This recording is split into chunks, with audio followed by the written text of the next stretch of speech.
জান্নাতে একা আমি যাব না তো ভাই, তোমাকেও জান্নাতি দলে নিতে চাই। জান্নাত যেতে চাই কি চাই না? এটা কথা বলতে হবে, জান্নাত যেতে চাই কি চাই না? জান্নাতে একা আমি যাব না তো ভাই, তোমাকেও জান্নাতি দলে নিতে চাই, তোমাকেও জান্নাতি দলে নিতে চাই। এখনো যারা পায়নি দাওয়াত কোরআনের এই মিছিলে, এখনো যারা পায়নি দাওয়াত কোরআনের এই মিছিলে,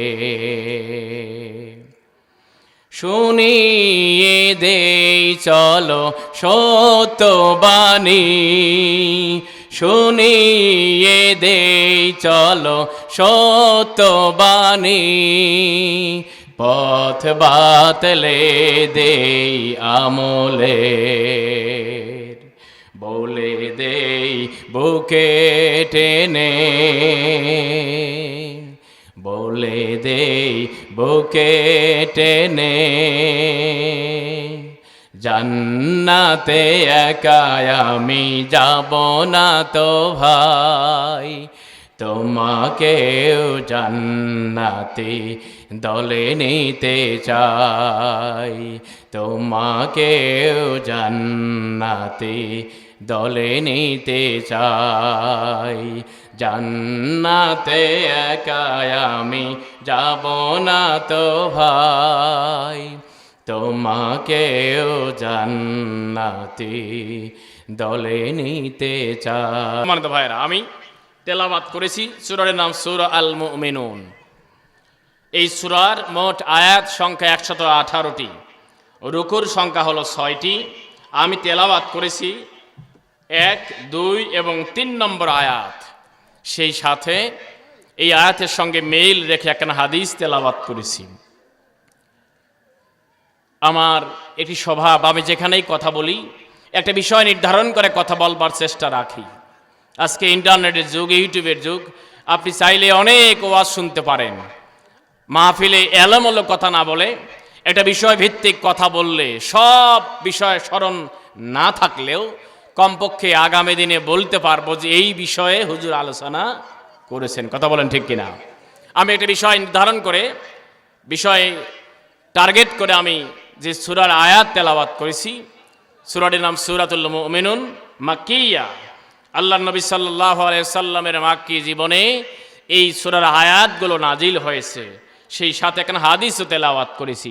সম্মানিত ভাইয়েরা, আমি আপনাদের কাছে জানতে চাই, এখানে যারা আছেন একজন ভাইকে আমরা পাবো যে ভাইটা আল্লাহর জান্নাত যেতে চায় না? কথা বলেন, কেউ চায় না এমন কেউ এখানে আছে? এই জায়গায় কি আছে কেউ?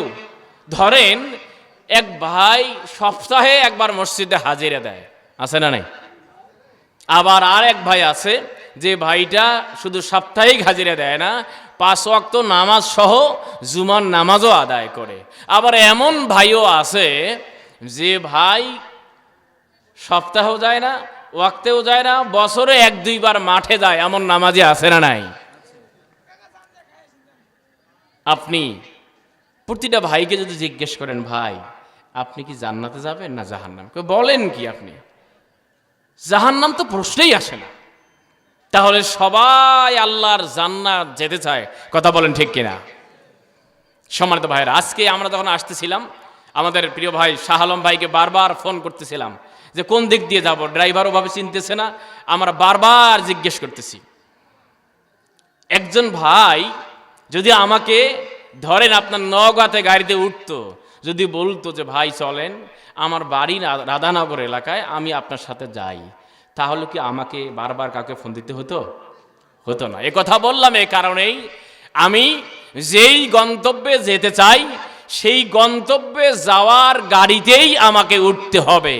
জান্নাতে যেতে হলে জান্নাতের রাস্তায় জান্নাতের গাড়িতেই আসতে হবে, তাহলেই না আল্লাহর জান্নাত খুঁজে পাওয়া যাবে। কথা বলেন ঠিক না বেঠিক? আমার আজকে আলোচনার বিষয়, আপনি 5 তলা বিল্ডিংয়ে যখন উঠবেন, উঠতে গেলে আপনাকে সিঁড়ি বেয়ে বেয়ে উঠতে হয়, ঠিক কিনা? আবার কোনো কোনো বাড়িতে বা কোনো কোনো বাসায় সিঁড়িতে থাকলেও সিঁড়িতে উঠতে হয় না, লিফটে উঠবেন, সুইচ টিপা দিবেন, সাথে সাথেই আপনি যেই ফ্লোরে যাবেন সেই ফ্লোরে পৌঁছায় দেয়, এমন প্রযুক্তি আছে না নাই? সম্মানিত ভাইরা, তাহলে আমি আমার আজকে আলোচনার বিষয় এভাবে সাজাতে চাই, আমরা সবাই আল্লাহর জান্নাতে যেতে চাই।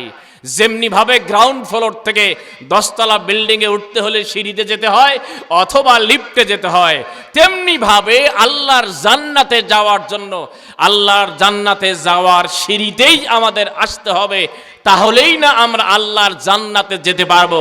আওয়াজ তুলে বলেন ঠিক বলছেন না ঠিক?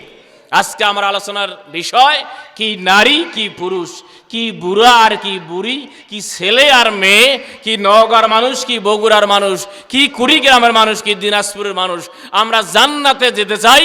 জান্নাতে যাওয়ার জন্য জান্নাতের রাস্তায় আসতে হবে। কারা কারা জান্নাত যেতে চাই হাত তুলে আল্লাহকে দেখাবো। লিল্লাহে তাকবীর, আর জোরে লিল্লাহে তাকবীর। ভাইরা আমার, যেই আয়াতে কারিমা আমি তেলাওয়াত করেছি, বিশ্বনবী জনাবে মুহাম্মদুল আরবি সাল্লাল্লাহু আলাইহি ওয়াসাল্লাম কখনো কোনো মন গড়া বক্তব্য দেয় না। আমার আপনার নবী জনাবে মুহাম্মদুল আরবি সাল্লাল্লাহু আলাইহি ওয়াসাল্লাম তিনি একদিন সাহাবায়ে কেরামদেরকে নিয়ে এভাবে বসে আছেন, যেমনি ভাবে আমি বক্তব্য দিচ্ছি আপনারা আমার সামনে বসে বসে শুনতেছেন। রাসূল সাল্লাল্লাহু আলাইহি ওয়াসাল্লাম সাহাবায়ে কেরামদেরকে নিয়ে বক্তব্য উপস্থাপন করতেছেন। এমন সময় সাহাবায়ে কেরামরা লক্ষ্য করলেন বিশ্বনবী যেখানে বসে আছেন, মনে হচ্ছে গুনগুন গুনগুন একটি আওয়াজ তাদের কানে শ্রুত হয়ে গেল। সাহাবায়ে কেরামরা ভালো করেই জানেন রাসূল সাল্লাল্লাহু আলাইহি ওয়াসাল্লামের উপরে ওহী যতগুলো পদ্ধতিতে নাজিল হয় তার অন্যতম একটা পদ্ধতি হলো গুনগুন গুনগুন আওয়াজ করা।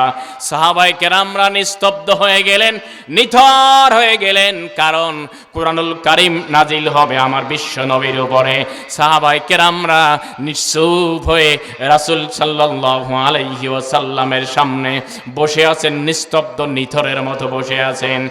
এবার বিশ্ব নবী জনাবে মুহাম্মদুল আরবি সাল্লাল্লাহু আলাইহি ওয়াসাল্লাম যখন তিনি ভাবে গুনগুন গুনগুন আওয়াজ যখন শেষ হয়ে গেল, সাহাবায়ে কেরামরা রাসূল সাল্লাল্লাহু আলাইহি ওয়াসাল্লামের সামনে বসে আছেন।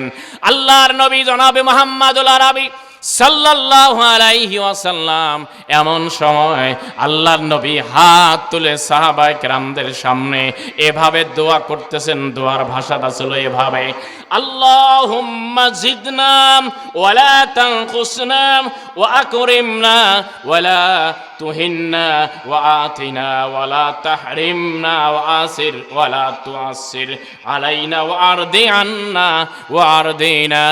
আমার আপনার নবী সাল্লাল্লাহু আলাইহি ওয়াসাল্লাম সাহাবায়ে কেরামদেরকে নিয়ে আল্লাহর দরবারে দোয়া করতেছেন এভাবে, নাম আয় রব্বুল আলামিন তুমি আমাদেরকে অধিক কিছু দাও, আমাদেরকে অধিক দাও, কম দিও না। আমাদেরকে আপনি সম্মানিত করুন, আমাদেরকে আপনি অপমানিত করুন। বলেন তো ভাইজান, সম্মান দেওয়ার মালিক কে? আর জোরে বলতে হবে কে? ইজ্জত দেওয়ার মালিক কে? বেইজ্জত করার মালিক বলেন তো কে? আমার আপনার হায়াতের মালিক কে? আমাদের মৌতের মালিক কে? আমার আল্লাহ বলেন, ওয়ামা কানা লিনাফসিন আন তামুতা ইল্লা বিইজনিল্লাহ। আল্লাহু আকবার কোন। আল্লাহ বলেন কোন ব্যক্তির মৃত্যু হবে না যতক্ষণ না আল্লাহর অর্ডার না হয় আর তার নির্দিষ্ট সময় অতিক্রম না করে। সুবহানাল্লাহ বলেন। এখানেও যদি খোঁজা যায় পাওয়া যাবে, বড় ভাই আছে, ছোট ভাই চলে গেছে, হয় কি হয় না? বাবা থাকতে ছেলে চলে যায়, মা থাকতে মেয়ে চলে যায়। অর্থাৎ আমরা এসেছি একটা সময়ে, হয়তোবা আমার পরিবারের লোকজন জন্মের পরে আমার জন্ম তারিখ, সময়, কাল সব লিখে রেখেছে, কিন্তু কখন যাব জানে কে? আর যারা বলতে হবে জানে কে? আল্লাযী খালাকাল মাউতা ওয়াল হায়াতা লিয়াবলুয়াকুম আইয়ুকুম আহসানু আমালা। আল্লাহু আকবার। কোন ভাইরা আমার, এই দুনিয়ায় আমার আল্লাহ রাব্বুল আলামিন ছেড়ে দিয়েছেন, হায়াত দিয়েছেন। নির্দিষ্ট সময়ে আমাদের জন্য মওত বরাদ্দ হয়ে যাবে, নির্দিষ্ট সময় আমরা মৃত্যুবরণ করব, এটা আল্লাহর চিরন্তন সিদ্ধান্ত। আমাদেরকে মরতে হবে। আমার আল্লাহ বলেন, এর বান্দা, ওরে বান্দি, এই দুনিয়ার জমিনে হায়াত এবং মওত দিয়ে দুনিয়ায় আমি ছেড়ে দিয়েছি। আমি রব্বুল আলামিন দেখতে চাই আমার বান্দা যখন আমার কাছে ফিরে আসবে, আমি দেখতে চাই কোন বান্দা কোন বান্দি কেমন আমল নিয়ে আসে। আহসানু আমালা ইসমে তাফজিলের সিগা ব্যবহার করা হয়েছে। অধিক আমল নিয়ে যেই বান্দা যেই বান্দিগুলো আল্লাহ দরবারে ফিরে যেতে পারবো, আমার আল্লাহর বান্দা বান্দিরা আমল সংগ্রহ বেশি করতে পারলে আমরা হব সফলতার শীর্ষে, আমরা হব জান্নাতি। এই দুনিয়ার হল বা পরীক্ষার সেন্টার নামক এই জায়গায় সর্বোচ্চ মাকাম আমরা আখিরাতে পেয়ে যাব। চিৎকার দিয়ে বলেন সুবহানাল্লাহ। ওরে কার লাগিয়া কান্দ তুমি, কার লাগিয়া হাসো, ঠিক কিনা? যে তোমারে করিল সৃজন, যে তোমারে, যে তোমারে করিল সৃজন, তাকেই ভুলে আসো, কার লাগিয়া কান্দ তুমি, কার লাগিয়া হাসো। কিয়ামতের শেষ দিবসে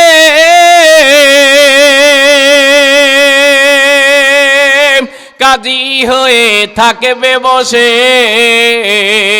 কিয়ামতের শেষ দিবসে কাজী হয়ে থাকবে বসে। ওরে বাঁচতে যদি চাও তুমি, বাঁচতে যদি চাও তুমি, তাকেই স্মরণ করো, কার লাগিয়া কান্দ তুমি, কার লাগিয়া হাসো। মারহাবা কর ভাইরা আমার। আল্লাহর নবী জনাবে মুহাম্মদুল আরবি সাল্লাল্লাহু আলাইহি ওয়াসাল্লাম সাহাবায়ে কেরামদেরকে নিয়ে এভাবে যখন দোয়া করতেছিলেন, রাসূল বলতেছেন, আল্লাহ আমাদেরকে অনেক দাও, কম দিও না, বেশি বেশি দান করো, আমাদেরকে বেশি বেশি সম্মানিত করো, আমাদেরকে অপমানিত করো না। ও আল্লাহ আমাদেরকে নেতৃত্ব দাও, অধীনস্থ বানিও না। রাসূল সাল্লাল্লাহু আলাইহি ওয়াসাল্লাম এভাবে যখন দোয়া করলেন, দোয়া করার এক পর্যায়ে সাহাবায়ে কেরামদেরকে ডাক দিয়ে বললেন, ও আমার সাহাবীরা রে, এই মুহূর্তে আল্লাহ রাব্বুল আলামিন তার স্পেশাল মেসেঞ্জার হযরতে জিবরিল আমিনকে পাঠায় দিলেন। পাঠায় দিয়ে আমার দরবারে 10টা আয়াতে কারিমা নাজিল করলেন। মনে রাখবেন, আমার আল্লাহ তাম পৃথিবীর মানুষগুলোকে 3 ভাগে ভাগ করেছেন। এক ধরনের মানুষ হলো তারা যেই মানুষগুলোকে বলা হয় মুমিনুন, আর এক ধরনের মানুষ যাদের ভিতরে ঈমানের কোনো বাতি নেই, তারা হলো কাফেরুন। আর এক ধরনের মানুষ যেই মানুষগুলো এদিকেও চলে এদিকেও চলে, দুই দিকে চলাফেরা করে, দুমুখ নীতি অর্জন করে, এই মানুষগুলোকে বলা হয় মুনাফিক। চিৎকার দিয়ে বলেন ঠিক কিনা? মুনাফিক দেখতে পাওয়া যায় সবচেয়ে ওই সময় যখন নির্বাচন আসে। কেমন? তাল গাছ মার্কা পক্ষে আসলে এখানেও নাকি সলিড, আম গাছ মার্কাও সলিড, অর্থাৎ এরা হলো সলিডের দোকানদার। মনে রাখবেন, একজন মুনাফিক সে নামাজও পড়ে, রোজাও করে, যদি তার ভিতরে মুনাফিকি থাকে, রাসূল সাল্লাল্লাহু আলাইহি ওয়াসাল্লাম বলেছেন মুনাফিক তার নামাজ, রোজা, হজ, যাকাত আল্লাহর দরবারে কবুল হবে। ইজা হাদ্দাসা ওয়া কাযাবা ওয়া ইজা ওয়াদা আখলাফা ওয়া ইজা তুমিনা খানা। এই তিনটে স্বভাব যার মাঝে থাকে, কথা বলে, কথায় কথায় মিথ্যা বলে, তারপর ওয়াদা করলে বরখেলাপ করে, আমানত রাখলে খেয়ানত করে, এইরকম লোক সমাজে আছে না নাই? এটা কথা বলে না কেন, আছে না নাই? অনেক নামাজি আছে, ব্যবসায়ী আছে, এমন ভাই নামাজও পড়ে, ওজনে কমও দেয়, আছে না নাই? নামাজও 5 ওয়াক্ত পড়েন, অফিসের টেবিলে বসে, চেয়ারে বসে থাকে, ইচ্ছা মতো অবৈধ ইনকাম করে, আছে না নাই? কথা বলেন না কেন, আছে না নাই? ভাইয়েরা আমার, মনে রাখবেন, মিথ্যা হলো সকল পাপের হলো মা। ও পর্দার আড়ালের মায়েরা, আপনাদের জন্য আমি কিছু কথা বলবো একটু পরে। মনে রাখবেন, মিথ্যা হলো সকল পাপের মা, উম্মুজ জুনুব বলা হয়। রাসূল সাল্লাল্লাহু আলাইহি ওয়াসাল্লামের দরবারে একজন যুবক চলে আসলেন। ইয়া রাসূলুল্লাহ, ইয়া হাবিবাল্লাহ, আমি আপনার কাছে এসেছি, আমি একজন ইহুদির সন্তান, আমি কালেমা পড়ে মুসলমান হতে চাই। ওগো আল্লাহর নবী, আমি কালেমা পড়ব, মুসলমান হব। আমার তিনটা স্বভাব, 3টা বড় ধরনের অপরাধ ইসলামী মানদণ্ডে। এই 3টা অপরাধ একটা একটা করে আমি ছাড়তে চাই। আমি একবারে 3টা অভ্যাস আমি ছাড়তে পারবো না। ইয়া রাসূলুল্লাহ, ইয়া হাবিবাল্লাহ, আপনি যদি আমাকে অনুমতি দেন, তাহলে আপনি আমাকে কালেমা পড়ে মুসলমান বানায় নেন।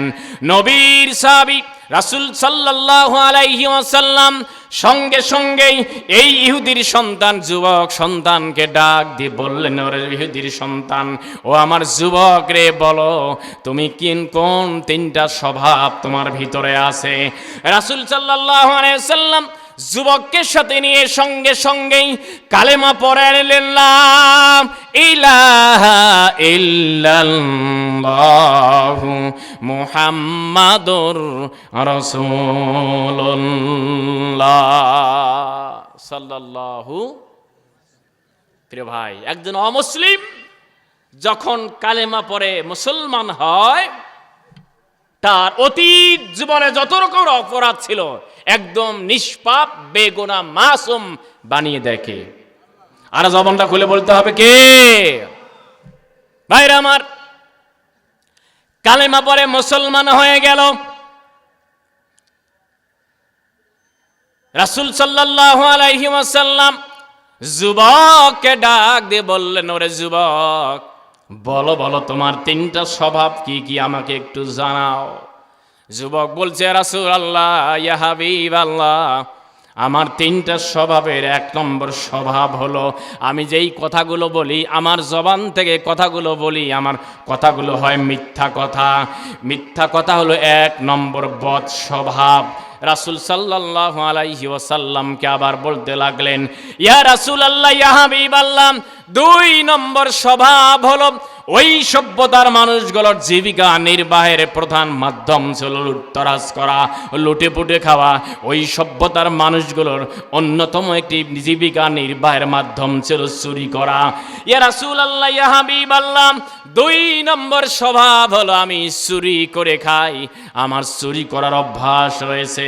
ইয়া রাসূলুল্লাহ, আমার 3 নম্বর স্বভাব হলো, আমি একজন মানুষ, ওই জাহেল সভ্যতা ওপেনলি তারা নেশা করতে পারত, মাদক সেবন করতে পারত।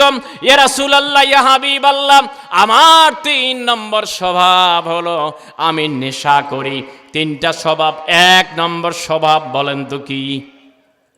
জবানটা খুলে বলেন কি? 2 নম্বর হলো চুরি করা, 3 নম্বর হলো নেশা করা। ছোট অপরাধ না বড় অপরাধ? 3টাই হলো কবিরা গুনাহ।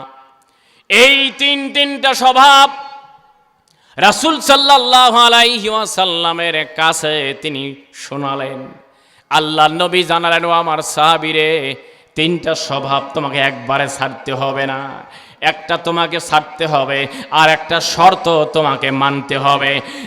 1 নম্বর অভ্যাস ছাড়তে হবে। তুমি আমাকে কথা দাও, আজ থেকে আর কোনোদিন তোমার জবান থেকে মিথ্যা কথা বলবে না। আমার আল্লাহ বলেন, ইয়া আইয়ুহাল্লাযীনা আমানুত তাকুল্লাহা ওয়া কুলু কাওলান সাদীদা।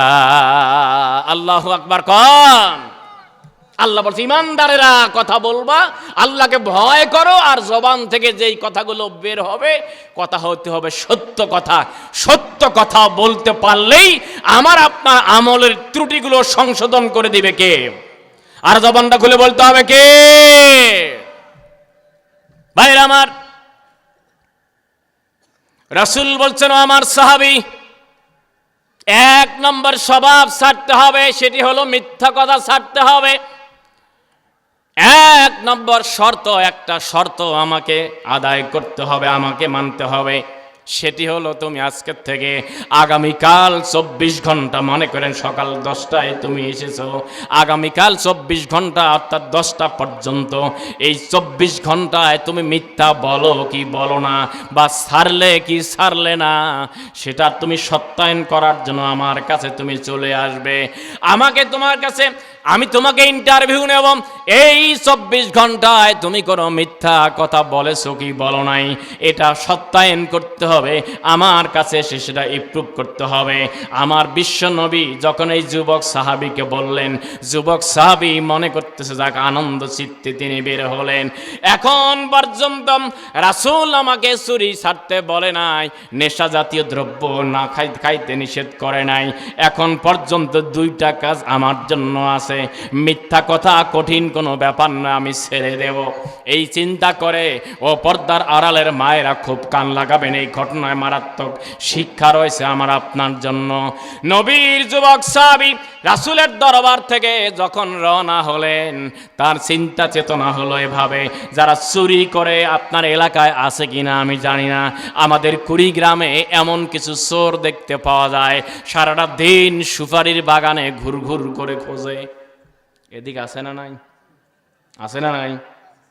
আপনাদের দিকে আমে বিখ্যাত, আপনারা আম চুরি হয় কিনা? হয় চুরি, আম চুরি হয়। তাহলে যারা চুরি করে সারাদিন চিন্তা হলো যে কোন আম বাগানে গেলে যেখানে অল্প সময়ে বেশি আম চুরি করা যাবে, সারাদিন টোকাইয়ের মতো ঘোরাঘুরি করে, সুবিধা মতো সময় গিয়ে চুরি করে। আছে না নাই? ভাইরা আমার, নবীর সাহাবী দেখুন, আল্লাহ নবীর দরবার থেকে 2টা স্বভাব এখনো ছাড়তে বলা হয় নাই। 1 নম্বর, তিনি চুরি বন্ধ করতে বলে নাই। রাসূলের দরবার থেকে এই যুবক সাহাবী রওনা হলেন, তিনি চুরি করবেন কোথায় গিয়ে, কোন বাড়ি টার্গেট করতেছেন। সারাটা দিন ঘুরঘুর করে চুরি করার স্থান যখন সিদ্ধান্ত নিয়ে ফেললেন, রাত্রিবেলায় তিনি চুরি করতে যাবেন, চুরি করার জন্য সিদ্ধান্ত নিয়েছেন। মনে করেন রাধানগর এলাকায় চুরি করার জন্য একটা গলামাল বা মুদি দোকানে প্রবেশ করবেন, এই চিন্তা করে দোকানদারের দোকানের ঘরের পিছনে যখন দাঁড়িয়ে নবীর সাহাবী যখন এইভাবে চুরি করার জন্য সিদ্ধান্ত একেবারে ফাইনাল করলেন, চুরি শুরু করবেন, হঠাৎ করে তার মাথায় এটা হিসাব চলে আসলো, আমি আজকে যদি চুরি করি আর আগামীকাল রাসূলের দরবারে যদি আমি যাই, আল্লাহর নবী যদি আমাকে বলে, ওরে যুবক সাহাবী, বলো দেখি তুমি মিথ্যা কথা ছেড়ে দিয়েছো কি দাও নাই, আমাকে বলতে হবে হ্যাঁ হ্যাঁ আমি মিথ্যা ছেড়ে দিয়েছি। আবার জিজ্ঞেস করবে, ও আমার সাহাবীরা রে, ও আমার সাহাবী রে, বলো দেখি তুমি এই 24 ঘন্টায় তুমি চুরি করেছো কি করো নাই? চিৎকার দিয়ে বলেন সুবহানাল্লাহ, আর জোরে বলেন সুবহানাল্লাহ। যুবক সাহাবী কেবলমাত্র ঈমান এনেছে, 2-4 মাসও যায় নাই, একদিনও যায় নাই, তিনি তার এই প্রশ্ন জাগার সাথে সাথেই রাসূল যদি শুনতে পায় যে আমি এখনো চুরি করি, আর চুরি করলে বিধান হলো হাত কেটে দেওয়া, বলেন তো বিধানটা কার? আর জোরে বলতে হবে কার? প্রিয় ভাইয়ের আমার, আজকে বাংলাদেশের আনাচে কানাচে যত রকমের দুর্নীতিবাজ খুঁজে পাওয়া যায়, আজকে বাংলাদেশের জমিনে একজন দুর্নীতিবাজ চোর এখন সমাজে খুঁজে পাওয়া যায় না। এখন চোর পাওয়া যায় নিজের একটা কলমের স্বাক্ষরের বিনিময়ে হাজার হাজার টাকা ব্যাংক ব্যালেন্স করে। এরকম চোর আছে না নাই? একটু আস্তে বলতে হবে, আছে না নাই? প্রিয় ভাইয়ের আমার, একটা চোরকে ধরে নিয়ে বাংলাদেশের সেই বাইতুল মোকাররম সেই মসজিদের উত্তর গেটে যদি এরকম একটা আইন পাশ করে দেখানো হতো, আর আজকের সোশ্যাল মিডিয়ার যুগে একটা অ্যান্ড্রয়েড ফোনে শুধু লাইভ সম্প্রচার করা হতো, আমার বিশ্বাস বাংলাদেশের রাধানগর শুধু নয়, টেকনাফ থেকে তেতুলিয়া, রূপসা থেকে পাথরিয়া, বাংলাদেশের সকল চোরেরা তওবা করে আল্লাহর কুদরতি কদমে সিজদা করতে বাধ্য হতো। আওয়াজ তুলে বলেন, ঠিক বলছেন না বেঠে? নবীর সাহাবী শুধু মিথ্যা ছাড়লেন, সাথে সাথেই তার কাছ থেকে চুরিও বিদায়। সুবহানাল্লাহ বলবেন না? সমাজে কিছু ডাইলখোর আছে, নেশাখোর আছে না নাই? এদের দিনের বেলা নেশা করে না, আর নেশা ওপেন জায়গায় করে না, জঙ্গলে যেখানে অনেক সময় মানুষ ময়লা আবর্জনা ফেলায়, ডাস্টবিন ব্যবহার করে তার কর্নারে, বিল্ডিংয়ের একদম পিছনে যেখানে বাথরুমের দুর্গন্ধ, সেই জায়গা ছাড়া ডাইল খায়, ফেন্সিডিল খায়, ইয়াবা খায়। আর রাত্রি রাস্তা দিয়ে হাঁটে, যদি দেখে রাস্তায় বিশাল একটা গাছ, আসসালামু আলাইকুম ভাই, একটু সাইড দেন, বলে কি বলে না? হ্যাঁ, আজকে মাদকে সয়লাভ সমাজ ব্যবস্থা, আজকের অবস্থা এত করুণ। প্রিয় ভাইরা আমার, আমি আজকে আপনাদের উদ্দেশ্যে, আপনার সন্তান আপনার সম্পদ, আপনি ব্যবসা করেন, চাকরি করেন, আর রাজনীতি করেন, আর যেই করেন না ভাই, কার জন্য আমরা করি? আমার স্ত্রী, আমার সন্তান, আমার বাবা মা, আমার পরিবারের জন্য, ঠিক কিনা? কিন্তু আপনি ব্যবসা বাণিজ্য চাকরি রাজনীতি করতে করতে এমন অবস্থা, আপনার 24 ঘন্টায় আপনার স্ত্রীরও খবর নেন না, আপনার ছেলেমেয়েরও খবর নেন না। আপনি যার জন্য করছেন, আপনার ওই সন্তান যদি ডাইলখোর হয় আর নেশাখোর হয়, আপনার 4 পয়সা এই সম্পদ কাজে আসিবে? গল্প শুনছেন কিনা জানি না। বলছে, বাবা কোথায় যাও? চাচা তার ভাতিজাকে বলছে, বাবা কোথায় যাও? কয়, বাবা ঘোড়া কিনতে যাই। কয়, বাবা তোমার টাকা না তোমার বাবার? কয়, চাচা কেন? আমার বাবার টাকা। কয়, হ্যাঁ তাহলে ঠিক আছে।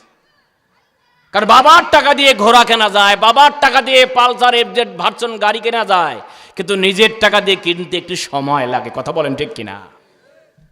এই জন্য সন্তান আপনার সম্পদ, আপনার সন্তানকে আপনি সম্পদ বানাবেন। যদি আপনার দুনিয়ার জমিনের সম্পদ কম হয়, আপনার মাসে 1 লাখ টাকা ইনকাম হয়, আপনি 20,000 টাকা কমায় আপনার সন্তানকে সম্পদ বানান। তা না হলে 1 লক্ষ টাকা আয় করা যাই করেন না কেন, আপনার এই সম্পদ যদি আপনার সন্তান না হয়, এই সম্পদ নষ্ট করতে বেশি সময় লাগবে। এই জন্য সন্তানের ব্যাপারে আপনি খেয়াল রাখবেন, মা বোনদেরকে বেশি খেয়াল রাখতে হবে। কারণ ভাইয়েরা বা বাবারা কাজে ব্যস্ত, মা বোনদের জন্য সন্তানের ব্যাপারে বেশি টেক কেয়ার হতে হবে। 1 নম্বর, যদি দেখেন যে আপনার সন্তানের হঠাৎ আচরণের পরিবর্তন হয়েছে, আগে একরকম এখন আর এক রকমের, আপনি আপনার সন্তানের ব্যাপারে সচেতন হবেন। 2, যদি দেখেন যে আপনার সন্তানের ঘুমের প্যাটার্ন পরিবর্তন, কেমন? আগে সকালবেলা ফজর পড়ুক আর না পড়ুক, সকালে উঠতো, পড়ায় বসতো, টেবিলে বসতো, কিন্তু এখন পড়ার টেবিলে খুঁজে পাওয়া যায় না। 9টা পর্যন্ত, 9:30 পর্যন্ত ঘুমাইতে স্কুল যাওয়ারই সময় পায় না। এমন সন্তান আছে না নাই? যদি ঘুমের প্যাটার্ন পরিবর্তন হয়, বুঝতে হবে আপনার সন্তান সারা রাত হয়তোবা এই মোবাইল দিয়ে ফ্রি ফায়ার, আছে না নাই? কথা বলো না, এখন আছে না নাই? এদিকে এরকম আল্লাহর ওলি নাই? সারা দিন মোবাইল দিয়ে চলছে, টিম ওয়ার্ক কাজ চলে। 4 নম্বর, যদি দেখেন যে আপনার সন্তান, 3 নম্বর, আপনার সন্তান বারবার আপনার কাছে টাকা চায়, ঘন ঘন টাকা চায়। আজ বলে প্রাইভেট, কাল বলে জ্যামিতি বক্স, কাল বলে খাতা, কাল বলে এই সেই, যত রকমের আবেদন আপনার সন্তান করতে পারে। আপনার সন্তান আবেদন আপনার কাছেই করবে, কিন্তু আপনি সন্তানকে টাকা হাতে দিবেন না। বরং আপনার সন্তান চাইলো 10 টাকা, আপনি আর 15 টাকার মাল তাকে কিনে দেন, নিজে গিয়ে কিনে দেন, কিন্তু তাকে কখন টাকা হাতে দিবেন টাকা পাইলে সে এমবি ইন্টারনেট কিনবে, টাকা পাইলে সে ওই ফ্রি ফায়ার পাবজি গেম খেলতে গিয়ে টাকা লোড করে সেখানে সময় নষ্ট করবে। একসময় আপনার সন্তানটা একদম ধ্বংসের দ্বার প্রান্তে চলে যাবে। কথা বলেন ঠিক কিনা? 4 নম্বর সন্তান যদি দেখেন যে স্মার্টফোনের আসক্তি, এই সন্তান স্মার্টফোনে যদি আসক্তি হয়, বুঝতে হবে আপনার সন্তান স্বাভাবিক আর অবস্থায় নেই। এখন আপনাকে আপনার সন্তানের ব্যাপারে সজাগ হতে হবে। মা বোনরা এই বিষয়টা আপনার খেয়াল করতে হবে। খেয়াল রাখবেন আপনার সন্তান, অনেক মা বোন আছে সন্তানকে খাওয়ার সময় মোবাইল দেয়, বা সন্তান দুষ্টামি করতে বা খেলতে যাবে। এই যে ফুটবল খেলার মাঠ, আমি জানি না এইরকম ফুটবল খেলার মাঠে এখন খেলা হয় কি না। আমার বিশ্বাস খেলা এখন হয় না, কারণ যেই সময় খেলা হয় ওই সময় তারা ঘরে ঘরে ইন্টারনেট দিয়ে গেম খেলে, আসে না নাই? ভাইরা আমার, ও বর্দারের মায়েরা, নবীর সাহাবী, যুবক সাহাবী, নব মুসলিম সাহাবী, সঙ্গে সঙ্গেই তিনি চুরি ছেড়ে দিলেন। এবার তার মাথাটা ঠিক নাই। মাথা ঠিক করার জন্য আমাদের সমাজে কিছু নেশাখোর মানুষ আছে, বিড়িখোর মানুষ আছে। কয় ভাইজান আপনি বুঝবেন কি, একটা বিড়ি খাইলে 1 কেজি দুধের কাম করে। বলে কি বলে না? প্রিয় ভাইয়েরা আমার, যারা নেশা করে তাদের মাথা নাকি ঠিক হয় নেশা করলে। নবীর সাহাবী এবার মাথা ঠিক করার জন্য যখন তিনি 1 বোতল মদ নেওয়া শুরু করেছেন, খাবেন, মদ গল গল করে ঢেলে দিবেন, হাতে নিয়েছেন। এমন সময় নবীর সাহাবীর চিন্তা আসলো, আমার নবী আগামীকাল যদি আমাকে জিজ্ঞেস করে, ওরে যুবক তুমি কি মদ পান ছেড়ে দিয়েছো? আর আমাকে বলতে হবে সত্য কথা। সত্য কথা যদি আমি স্বীকারোক্তি দিয়ে দেই, আমার কোনো সাক্ষী লাগবে না, কোনো উকিল মুক্তার লাগবে না, আমি নিজে স্বীকার করে দিলে মদ পান করার যেই বিধান, মদ পান করলে আল্লাহর হুকুম জারি করে আমার উপর শাস্তির ব্যবস্থা করে দিবেন। চিৎকার দিয়ে বলেন সুবহানাল্লাহ। আর জোরে বলেন সুবহানাল্লাহ। নবীর সাহাবী মিথ্যা কথা ছাড়লেন, সে চুরিও ছাড়লেন, মদ পানও ছাড়লেন। আজকে যদি আপনি সিদ্ধান্ত নিতে পারেন যে আমি আমার জবান থেকে কখনো আর মিথ্যা কথা বলবো না, মিথ্যা ছাড়তে পারলেই আপনার জান্নাতে যাওয়ার সহজ রাস্তা তৈরি করে দিবেন কে? জবানটা খুলে বলতে হবে কে? ভাইরা আমার, আল্লাহ রাব্বুল আলামিন আমাকে আপনাকে জানায় দেন, ওগো নবীজি তামাম পৃথিবীর মানুষগুলোকে জানায় দাও, সেই মানুষগুলো সফল কাম হয়েছে, সফলতা পেয়েছে, যেই মানুষগুলো আমার আল্লাহ বলেন কদ আফলাহাল মুমিনুন আল্লাযীনা হুম ফি সলাতিহিম খাশিউন।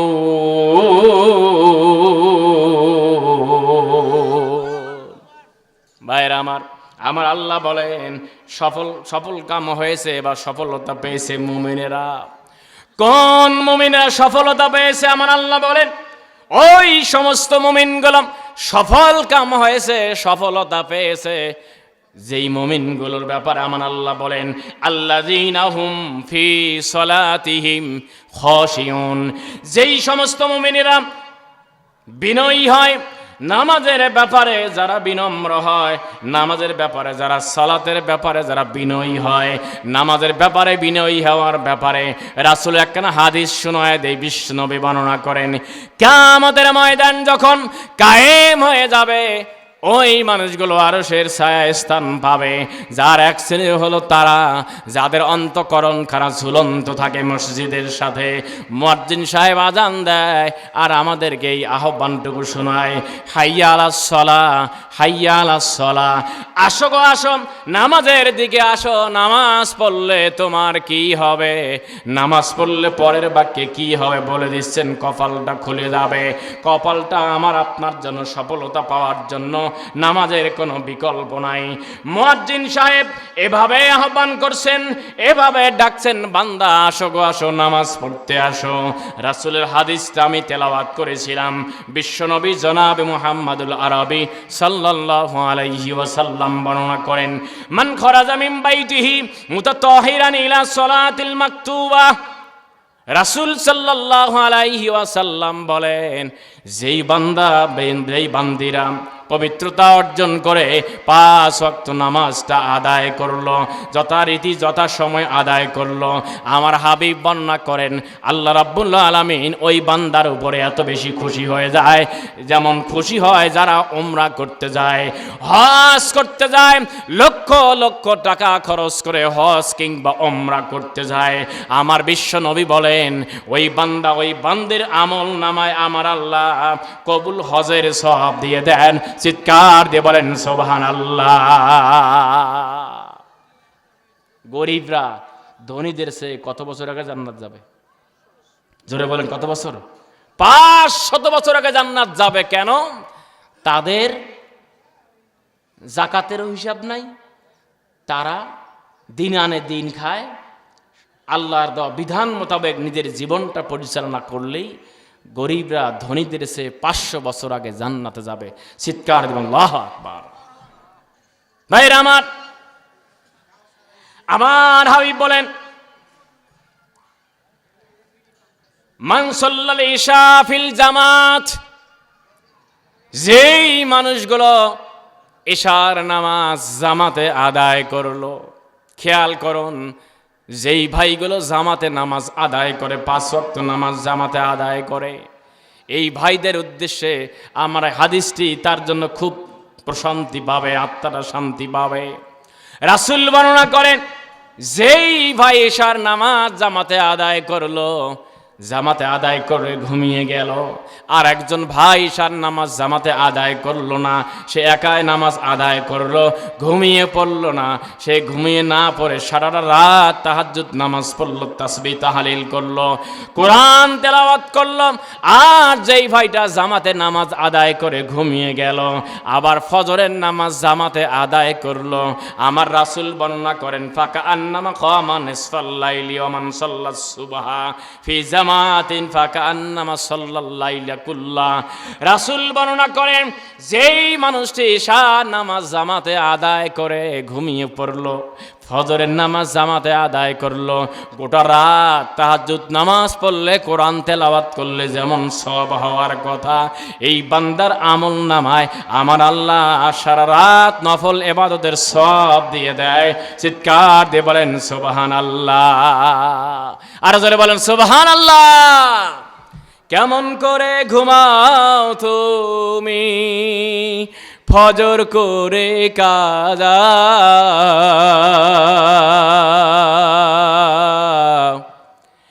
এমনও তো হতে পারে তোমার জোহরে জানাজা। ঠিক কিনা? আপনি ঘুমালেন, জোহরের নামাজ পড়তে পারবেন, গ্যারান্টি আছে ভাই? কেমন করে ঘুমাও মানুষ, কেমন করে ঘুমাও মানুষ ফজর করে কাজা,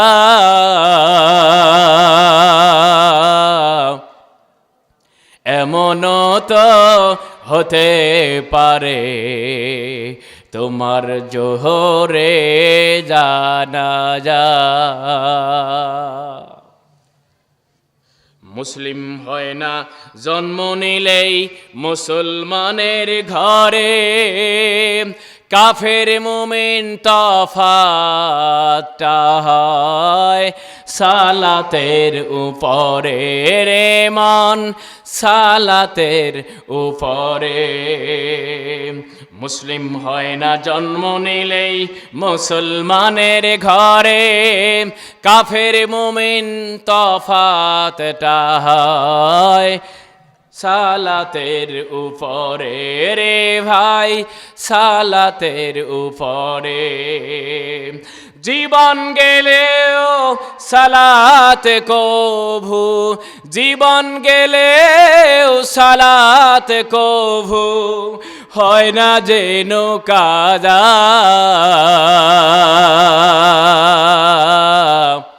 এমনও তো হতে পারে তোমার জোহরে জানাজা।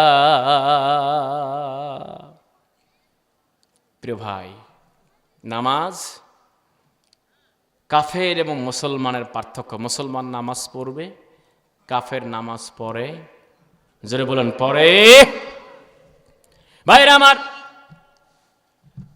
কিয়ামতের ময়দান যখন কায়েম হয়ে যাবে,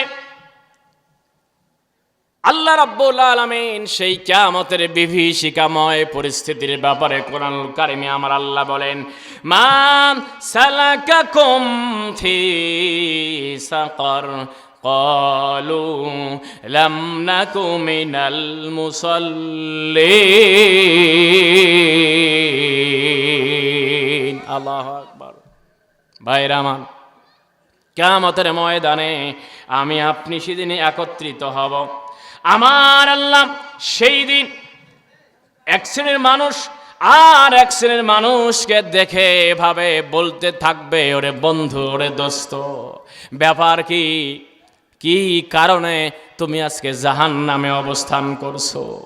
তোমার সঙ্গে না আমি একসঙ্গে রাধানগর বাজারে ব্যবসা করতাম, তোমার সঙ্গে আমি নাম একসঙ্গে আমি নিয়ামতপুর যেতাম, মান্দা উপজেলায় যেতাম, নওগাঁ জেলায় যেতাম, তোমার সঙ্গে ব্যবসা করেছি, তোমার সঙ্গে একসঙ্গে চাকরি করেছি, তোমার সঙ্গে ছাত্রত্ব জীবন পার করেছি। ও বন্ধু, কি কারণে সেই দিন আমার আল্লাহ বলবো, তাকুম ইয়াওমান লা তাজজি নাফসুন আন নাফসিন শাইআ। আল্লাহু আকবার। সেই দিন কোন ব্যক্তির উপকারে আসবে। আজকে আপনার প্রয়োজন হয়েছে কারো কাছ থেকে যে কোনো ধরনের উপকার, সহায়তা, সহযোগিতা নিতে পারেন, কিন্তু সেই দিন কোনো উপকারে কেউ আসবে। ভাইরা আমার, ওয়ালা ইকবালু মিনহা শাফা, কেউ কারো কাছে সুপারিশ করতে পারবে না। সেই দিন এমন একটা দিন আমার আল্লাহ বলেন, ওয়া কুল্লু ইনসানিন আলজামনাহু তাইরুহু ফি উনুকিহি ওয়া নুখরিজু লাহু ইয়াওমাল কিয়ামাতি কিতাবান ইয়ালকাহু মানশুরা। আল্লাহু আকবার। আমার আল্লাহ বলেন, বান্দা, সেই দিন এমন একটা দিন, সেই কিয়ামতের বিভীষিকাময় পরিস্থিতিতে আমার আল্লাহ বলবেন, ইকরা কিতাবাকা কাফা বিনাফসিকাল ইয়াওমা আলাইকা হাসিবা। আমাকে আপনাকে একটা আমল নামা ধরায় দিবেন। আপনি দোকানে মাল কিনতেছেন, আপনাকে একটা মেমো ধরায় দেয়, মেমো ধরায় দিয়ে একটা একটা করে গুনে গুনে মালটা আপনার ব্যাগে ব্যবস্থায় ঢুকায় দেয়। কিয়ামতের দিন আমাকে আপনি একটা মেমো ধরায় দিবেন, একটা রেকর্ড, যেমন এই মিডিয়া আজকে গোটা বিশ্বকে শোনানোর ব্যবস্থা করবেন। মা বোনরাম এইভাবে দেখতেছেন, দেখে দেখে বক্তব্য শুনতেছেন। আর আমি যদি আগামীকাল বলি যে ভাইজান আমি তো এই বক্তব্য দেই নাই, আপনি বলবেন, ও ফারুকি হুজুর লাভ নাই, কারণ আমার কাছে রেকর্ড আছে, আপনি যে বলেছেন তার ডকুমেন্ট রয়েছে। আমার আল্লাহ বলেন, কাল কিয়ামতের দিন, মুসিবতের দিন আমার আল্লাহ আমাকে আপনাকে গলায় একটা ব্যাজ ধরায় দিবেন, একটা আইডি কার্ড ধরায় দিবেন। আজকে যেমন বিভিন্ন শিক্ষা প্রতিষ্ঠানে আইডি কার্ড ঝুলায় দেয়, আইডি কার্ডে তার মিনিমাম একটা পরিচিতি থাকে, তার এলাকার নাম থাকে, ক্লাসের নাম থাকে, মোবাইল নাম্বার থাকে। কোনো কারণে এই সন্তান যদি দুর্ঘটনায় পড়ে যায়, তাকে আমরা আইডি কার্ড দেখেই চিনে ফেলবো। পুলিশের আইডি কার্ড রয়েছে, পোশাক রয়েছে। আপনি দেখবেন এক একটা প্রতিষ্ঠানে এক এক রকমের লেবাস থাকে, পোশাক থাকে। আমার আল্লাহ কিয়ামতের ময়দানে আমাকে আপনাকে এমন একটা আইডি কার্ড গলায় ঝুলায় দিবেন, যেই ঝুলানোর ব্যাপারে আমার আল্লাহ বলেন, সেই দিন আমি গলায় ঝুলায় দেব এমন একটা আইডি কার্ড, যেই আইডি কার্ডে এমনভাবে সারাংশ লেখা থাকবে, টাইটেল লেখা থাকবে, যদি এইভাবে লেখা থাকে যে এই ভাইটার নামাজি, জান্নাতি না জাহান্নামী। সুবহানাল্লাহ কোন। আবার যদি কারো গলায় এভাবে লেখা থাকে সে ছিল চোর বা দুর্নীতিবাজ বা সুদখোর বা জেনাখোর অথবা অবৈধ দখলকারী, এমন কথা যদি লেখা থাকে তাহলে আপনি দেখেই বুঝে ফেলবেন যে আপনি জান্নাতি না জাহান্নামী। এই জন্য কিয়ামতের দিনটার ব্যাপারে আপনাকে সতর্ক হতে হবে।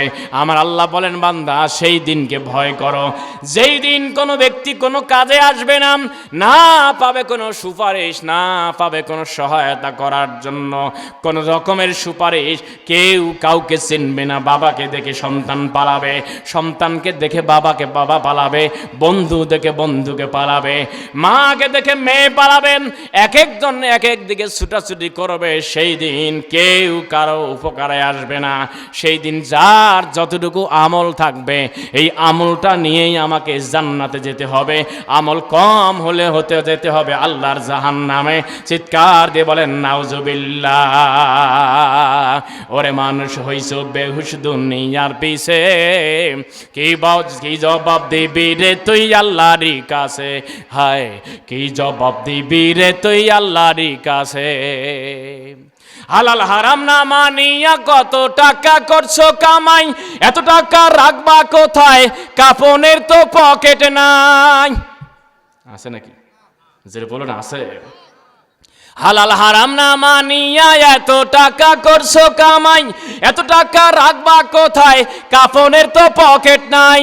টাকা পয়সা লইয়া কি কেউ কবরে গেছে, টাকা পয়সা লইয়া কি কেউ কবরে গেছে, কি জবাব দিবি রে তুই আল্লাহর কাছে, হায় কি জবাব দিবি রে তুই আল্লাহর কাছে। ওরে মানুষ হইছ বেহুশ দুনিয়ার পিছে, কি জবাব দিবি রে তুই আল্লাহর কাছে। লিল্লাহে তাকবীর। ভাইরা আমার, ও বর্দারানের মায়েরাম, মহিলা মা বোন যারা আছেন তাদের জন্য কিছু কথা বলা দরকার। কারণ কিয়ামতের দিন রাসূল সাল্লাল্লাহু আলাইহি ওয়াসাল্লাম মেরাজ রজনীতে পরিভ্রমণ করেছেন। সেই দিন তিনি জান্নাত দেখেছেন, জাহান্নামে দেখেছেন। জাহান্নামের অধিকাংশ জন হলো মহিলারা, মা বোনেরা। এই জন্য মা বোনদের জন্য স্পেশাল কিছু কথা আমি বলতে চাই। ও আমার মায়েরা বোনেরা কান লাগান। জান্নাতে যাওয়ার জন্য সহজ রাস্তা হলো চারটা রাস্তা। চারটা যোগ্যতা অর্জন করতে পারলে জান্নাতে যাবেন আপনারা মায়েরা বোনেরা, জান্নাতে যাবেন। আর যদি আপনার জীবনে সাতটা চরিত্র থাকে, সাতটা কারণে আপনি যাবেন আল্লাহর জাহান্নামে। সুতরাং চারটা কাজ করবেন আর 7টা কাজ থেকে নিজেকে বিরত রাখবেন। 1 নম্বর, সাতটা কারণের 1 নম্বর নারীদের জাহান্নামে যাওয়ার কারণ হলো নারীরা নামাজ পড়ে বেশি পুরুষের চেয়ে, কিন্তু নামাজের ব্যাপারে তাদের অবহেলা বেশি। নামাজ পড়ে, জোহরের নামাজ পড়তে পড়তে আসরের সময় চলে আসে, আসরের নামাজ পড়ে ঠিক, কিন্তু আসরের নামাজ পড়তে পড়তে মাগরিবের নামাজের সময় চলে আসে। সোজা কথা, নামাজের ব্যাপারে তারা যত্নবান নয়। এই জন্য মাদেরকে বলবো নামাজের ব্যাপারে আপনারা যত্নবান হবেন। নামাজ যেমন আদায় করা ফরজ, নামাজ যেমন আদায় করা ফরজ, যথাসময়ে নামাজ আদায় করাও কিন্তু ফরজ, মানে ওয়াক্ত মতো নামাজ আদায় করা ফরজ। এই জন্য 1 নম্বর, আপনি নামাজের ব্যাপারে অবহেলা করবেন না। 2 নম্বর, মহিলা মা বোনরা অনেকেই রয়েছে যারা ফরজ গোসল লজ্জার কারণে করে না। মনে রাখবেন, আপনি যেই বাড়িতে বধূ হয়ে গিয়েছেন ওই বাড়ির শাশুড়ি যিনি, তিনিও একদিন বধূ হয়ে প্রথম দিনে এসেছিলেন। অথবা আপনি যেমন আজকে নতুন বউ হওয়ার কারণে ফরজ গোসল করতে লজ্জা বোধ করেন, ওই বাড়িতে আপনার শাশুড়িও কিন্তু একদিন এসেছিলেন। এক কথায় আমি এ কথা বোঝার জন্য বলছি, গোসল ফরজ হলে আপনি আদায় করবেন যথাসময়ে, যাতে করে ফরজ গোসল আদায় না করার কারণে আপনি কোরআন পড়তে পারেন না, নামাজ পড়তে পারেন না। এই কাজগুলো ফরজ গোসল না করলে সম্ভব হবে না। সুতরাং ফরজ গোসল যথারীতি আদায় করবেন। 3 নম্বর কারণ হলো, যদি আপনি এমন হন, অনেক মা বোন রয়েছে যারা স্বামীর সমালোচনা করে। আছে না নাই? একটু আস্তে কোন আছে না নাই? স্বামীর সমালোচনা করা জায়েজ নাই, কিন্তু আমার মনে হয় স্ত্রীর সমালোচনা করা জায়েজ। জায়েজ আছে? কোনো ভাইয়ের সমালোচনা করা জায়েজ আছে? সমালোচনা যাকে হাদিসের ভাষায় বলা হয় গীবত, গীবত হলো জেনার চেয়েও জঘন্য অপরাধ, নাউজুবিল্লাহ কোন। অর্থাৎ আপনি গীবত করছেন এক ভাইয়ের। রাসূল সাল্লাল্লাহু আলাইহি সাল্লাম সাহাবায়ে কেরাম রাসূলকে জিজ্ঞেস করলেন, রাসূলুল্লাহ ইয়া হাবিব আল্লাহ, আমি যার ব্যাপারে সমালোচনা করছি, যেই দোষ নিয়ে আলোচনা করতেছি, চায়ের দোকানে ঝড় তুলতেছি, এমনকি উজুখানায় বসেও সমালোচনা করে, আছে না নাই? পানির টিপ ছেড়ে দিয়েছে, টপ টপ টপ টপ করে পানি পড়তেছে, আর সমালোচনা, ওরে বাপ রে বাপ, ইমাম সাহেবেরও সমালোচনা করে। পানি পড়ছে, একদিকে অপচয় হচ্ছে গভীরা গোনা, অপর দিক থেকে গীবত করছে। রাসূল সাল্লাল্লাহু আলাইহি সাল্লামকে বলা হলো, ইয়া রাসূলুল্লাহ, আমি যার সমালোচনা করছি, যদি তার এই দোষগুলো তার মাঝে থাকে তাহলে কি গীবত? বলছেন হ্যাঁ, তাহলে গীবত। আর যদি না থাকে, সমালোচনা করছি কিন্তু তার দোষটা নাই, সেটা তার চেয়েও মারাত্মক, নাউজুবিল্লাহ কোন, যাকে বলা হয় বহতান। তাহলে গীবত। আপনি আমার ত্রুটি দেখছেন, এক বোন আর এক বোনের ত্রুটি দেখছে, কি হবে? তাহলে তার সমালোচনা করব না, করলে গীবত হবে। তাহলে আমি তার সংশোধন করব কেমনে? হ্যাঁ, সুযোগ আছে আপনার। ইসলাম সেই সংস্কৃতি শিখিয়েছেন। আপনি যার দোষ দেখেছেন তার কাছে গিয়ে তাকে সম্মান দিয়ে তার দোষটাকে উপস্থাপন করে নীরবে তার কাছে তার সমালোচনা করে সংশোধন করে দেবেন। চিৎকার দিন আল্লাহু আকবার। এক মুমিন আর এক মুমিনের আয়না। এই যে মোবাইলে আমাদের ক্যামেরা আছে, এই ক্যামেরায় এখন তো বাসার আয়না চোখে পড়ে না, আয়না থাকে না, কারণ ঘরে ঘরে মোবাইল।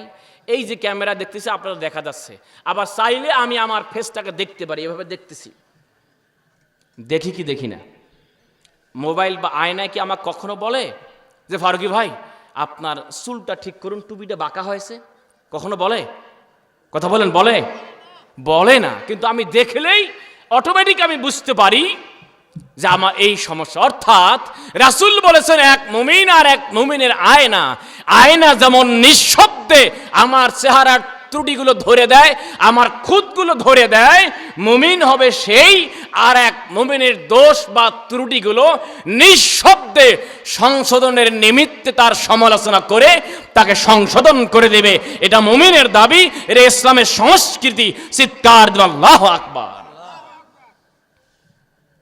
ভাইয়েরা আমার, ও বর্দারের মায়েরা, যেমনি ভাবে স্বামীর সমালোচনা করা যাবে না, তেমনি ভাবে আর একজন বোনের সমালোচনা করা যাবে না। ভাই হয়ে ভাবির সমালোচনা করা যাবে না, ভাই হয়ে ভাইয়ের সমালোচনা করা যাবে না। আমরা মুমিন হিসেবে, মুমিনা হিসেবে আয়নার মতো নিঃশব্দে সংশোধন করে দেব। 4 নম্বর হলো, মহিলারা বেপর্দায় থাকে। নিসাউন কাসিআতুন আরিআতুন মুমিলাতুন মাইলাত। রাসূল বর্ণনা করেন, কিয়ামতের দিন ওই মহিলা মা বোনরা আল্লাহর জান্নাতে যাবে না, যেই মায়েরা পোশাক পরে কিন্তু আরিআতুন উলঙ্গপনার নেয়, পোশাক পরা আর না পরা সমান, এমন মহিলা মা বোন সমাজে আছে না নাই? আজকে আসতে আপনাদের বগুড়ার মহাস্থানগড়ে কখনো যাওয়া হয়নি এভাবে। আজকের যিনি দ্বিতীয় আলোচক, দুজনে একসাথে এসেছি, একই গাড়িতে এসেছি। 2 বন্ধু বললাম যে সময় যদি পেলাম একটু দেখি তো। মহাস্থানগড়ের অনেক ইতিহাস পড়েছি, কিন্তু দেখা হয়নি কখনো। গিয়ে ওখানে জোহরের নামাজ এখন আদায় করলাম, আদায় করে একটু ঘোরাঘুরি করলাম, দেখলাম যারা গেছেন, আমার যেটা আইডিয়া তাতে যত লোক ওখানে সমাগম হয়েছে 85% বা 90% বললেও ভুল হবে না মহিলা, 10% বা 15% হলো পুরুষ মানুষ। কি পোশাক, কি অবস্থা! এক বাবাকে দেখলাম শর্ট গায়ে দেওয়া, পুরো গায়ে শর্ট। জিজ্ঞেস করলাম, ভাই ইনি কি অবস্থা, না শর্ট গায়ে কেন? কয় ইনি শর্ট বাবা। কি বাবা? শর্ট বাবা। আছে না নাই? আপনি যাবেন ঢাকার সেই মুন্সিগঞ্জ এলাকায়, আমি ছাত্র জীবনে আমার এক বন্ধুর বাসা মুন্সিগঞ্জে ছিল, যাইতে রাস্তায় আমাকে, দোস্ত দেখো ডান দিকেই যে ফাঁকা একটা বিল্ডিং, দেখো কি লেখা। দেখলাম ন্যাংটা বাবার দরবার। কয় ন্যাংটা বাবার দর? কি ব্যাপার ন্যাংটা বাবা মানে? কয় জানো না, এখানে যে পীর সাহেব আছে ওনার গায়ে কোনো পোশাক নাই, যে কারণে ন্যাংটা বাবা নাম। সুবহানাল্লাহ বলবেন? বলেন কিছু একটা বলেন না ভাই। ভাইরা আমার, ও বর্দারের মায়েরা, আপনাদেরকে কটাক্ষ করে বলছিলাম, আমিও মায়ের সন্তান, আপনিও মায়ের সন্তান।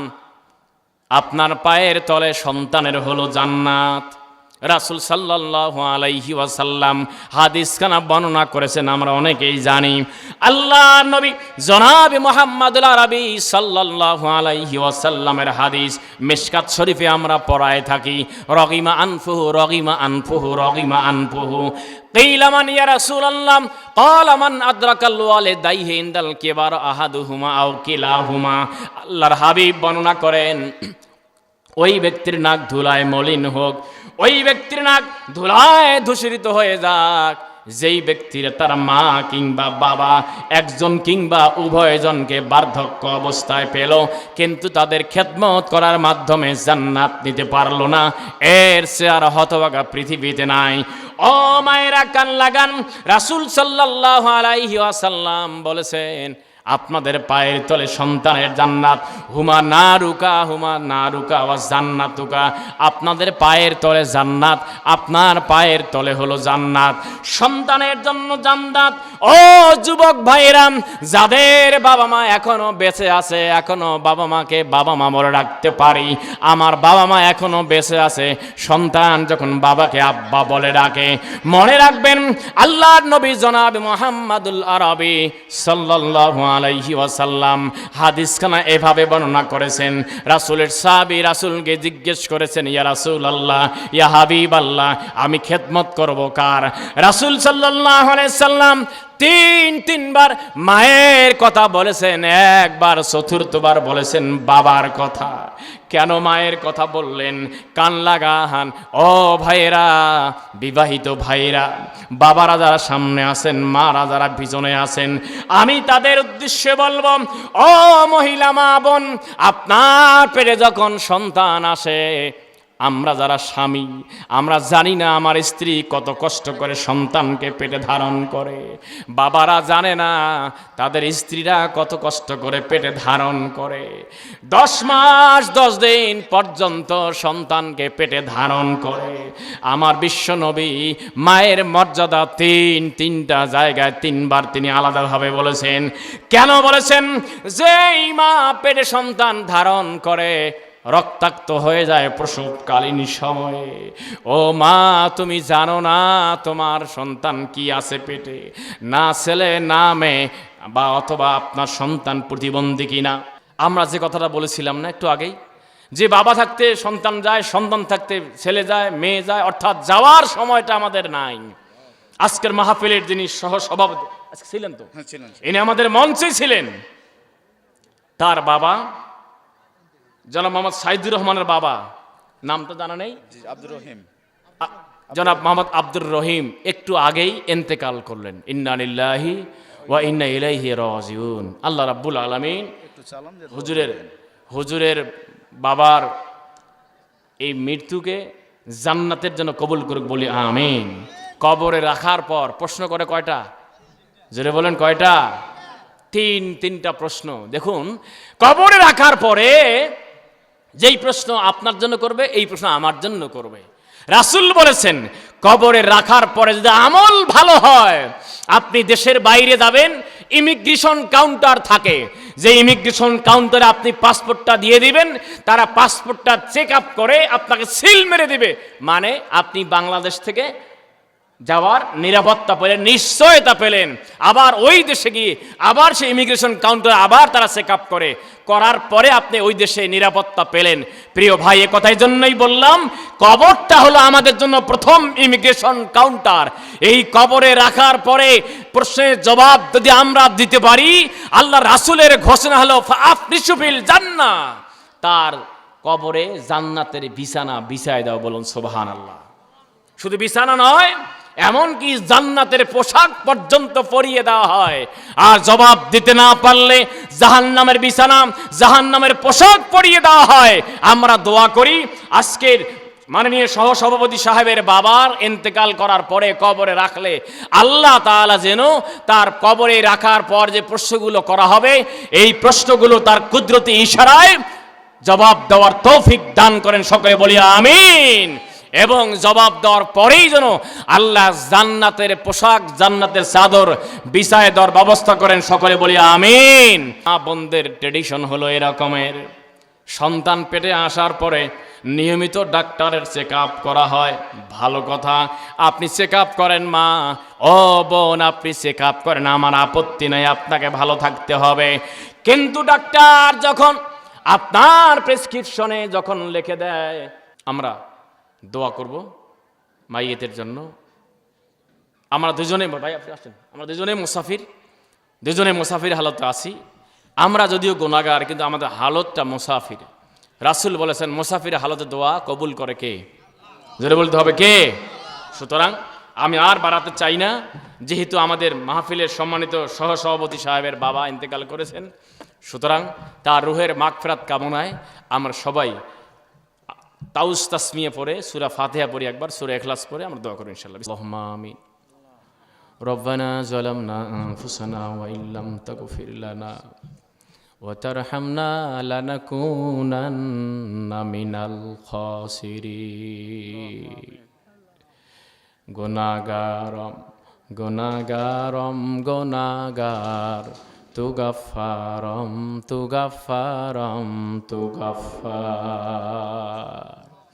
আয় রব্বুল আলামিন, গুনার বোঝা মাথায় নিয়ে তোমার দরবারে হাত তুলেছি, দয়া করে আমাদের জিন্দেগির গুনাহগুলো তুমি মাফ করে দাও। আয় আল্লাহ, গভীর রজনীতে তোমার এক বান্দাকে তুমি তোমার ডাকে সাড়া দিয়ে নিয়ে নিয়েছো বলে আজকের অসমাপ্ত আলোচনা আজকে শেষ করা হলো। মাউতু কাসিন কুল্লু নাসিন শারিবুন কবরু বাইতিন কুল্লু নাসিন দাখিলু। আয় আল্লাহ, সন্তান যখন বাবাকে বিদায় করে দেয়, মাকে বিদায় করে দেয়, আয় আল্লাহ চিরদিনের জন্য আর আব্বা ডাকতে পারবে না। আজকের আমাদের মাহফিলের সম্মানিত সহ সভাপতি সাহেব এই তো কিছুক্ষণ আগে মঞ্চে বসে বসে আলোচনা শুনতেছিলেন মা। আয় রব্বুল আলামিন, হঠাৎ করে তার বাবাকে তুমি তুলে নিলে গো মা। আল্লাহ, তোমার কাছে আবেদন জানাই, ওই মরহুমের জীবনের গুনাহগুলো তুমি মাফ করে দাও। জাহান্নামের আগুন মাবুদ সইতে পারব না,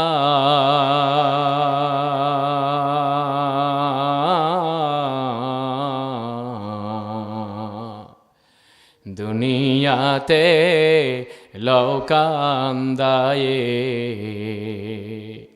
হাসরে কান্দায়ো না। আয় আল্লাহ, তুমি তাকায় দেখো মঞ্চের সামনে যে ভাইয়েরা বসে আছেন, মহিলা প্যান্ডেলে যে মা বোনেরা বসে আছেন, জানি না কার বাবা নাই, কার জনম দুঃখিনী মা নাই। আল্লাহ, ওই বাবা মার কবরগুলো জান্নাতের টুকরায় পরিণত করে দাও। আয় আল্লাহ, মনে পড়ে গেল আমাদের বাবা মা যাদের বেঁচে আছে। আয় রব্বুল আলামিন, মঞ্চে যখন উঠি আমার বাবা আমার মাকে ফোন দিয়ে উঠি, কারণ তোমার হাবিব বলেছে সন্তানের জন্য যখন বাবা মা দোয়া করে তুমি ফিরায় দাও না। আয় রব্বুল আলামিন, যাদের বাবা মা বেঁচে আছে খেদমত করার তৌফিক দিয়ে দাও। আল্লাহ, হায়াতে তৈয়বা দান করো। আয় আল্লাহ, আজকের মাহফিল 23তম বার্ষিকী। বিগত 22 বছর মাহফিল হয়েছে, এবার 23তম 2 দিন ব্যাপী মাহফিলের প্রথম অধিবেশন। আয় আল্লাহ, সমাপ্ত রেখে শেষ করলাম। মাহফিল বাস্তবায়ন করার জন্য যারা ইতিপূর্বে সহযোগিতা করেছে, আজও যারা সহযোগিতা করলো, আল্লাহ তুমি তাদের এই সহযোগিতাকে নাজাতের ওসিলা হিসেবে কবুল করে না। আয় আল্লাহ, আজকের মাহফিলের সম্মানিত সভাপতি, সম্মানিত সহসভাপতি, প্রধান অতিথি, বিশেষ অতিথিবৃন্দ যারা আজকের মঞ্চে বসা ছিলেন, আল্লাহ সকলকে দিনের জন্য কবুল করে না। আয় রব্বুল আলামিন, আমার পূর্বে কথা বলেছেন আমার বন্ধুবর মাজলিসুল মুফাসসিরিনের দিনাজপুরের জেলা সেক্রেটারি মাওলানা এরশাদুল হক বারি ভাইয়ের তুমি কণ্ঠকে বলিষ্ঠ করে দাও। আল্লাহ গোটা দেশের জন্য তুমি কবুল করে নাও। আয় আল্লাহ, আজকে আলোচনা করেছি আমরা জান্নাত যেতে চাই। ও আল্লাহ, জান্নাতে যাওয়ার জন্য প্রধানতম যেটা আমল সেটা হলো নামাজ। আল্লাহ আমাদের সকলকে নামাজের ব্যাপারে বিনয়ী হওয়ার তৌফিক দিয়ে দাও। আল্লাহ আমাদের ত্রুটিগুলো ক্ষমা করে দাও। আল্লাহ আমাদেরকে তুমি কবুল করে নাও। আয় রাব্বুল আলামিন, যেই ভাইটি বারবার যোগাযোগ করেছে শাহ আলম ভাই, আল্লাহ তুমি তার পরিবারকে কবুল করো। আল্লাহ তার খেদমতকে কবুল করে নাও, হায়াতে তৈয়বা দান করো। আয় রাব্বুল আলামিন, সর্বোপরি তোমার কাছে আবেদন জানাই, এই এলাকায় যে 23তম মাহফিল চলছে গো আল্লাহ, নিঃসন্দেহে তোমাকে রাজি খুশি করার জন্য কোরআন শোনার ব্যবস্থা করে থাকে যে ভাইরা সহযোগিতা করে, সকলের সহযোগিতা তুমি কবুল করে নাও। ওয়াকুর রব্বিরহামহুমা কামা রব্বায়ানি সগীরা, ওয়াকুর রব্বিরহামহুমা কামা রব্বায়ানি সগীরা। ইয়া গাফিরিজ যামবি ইগফিরলি, ইয়া কাবিলিত তাওবি আকবিল তাওবাতি, ইয়া শাদীদিল ইকাবি লা তুআকিবনি ইয়া আল্লাহ। সাল্লাল্লাহু তাআলা আলা খায়রি খালকিহি আজমাইন। আমিন আমিন বিরহমাতিকা ইয়া আরহামার রাহিমিন।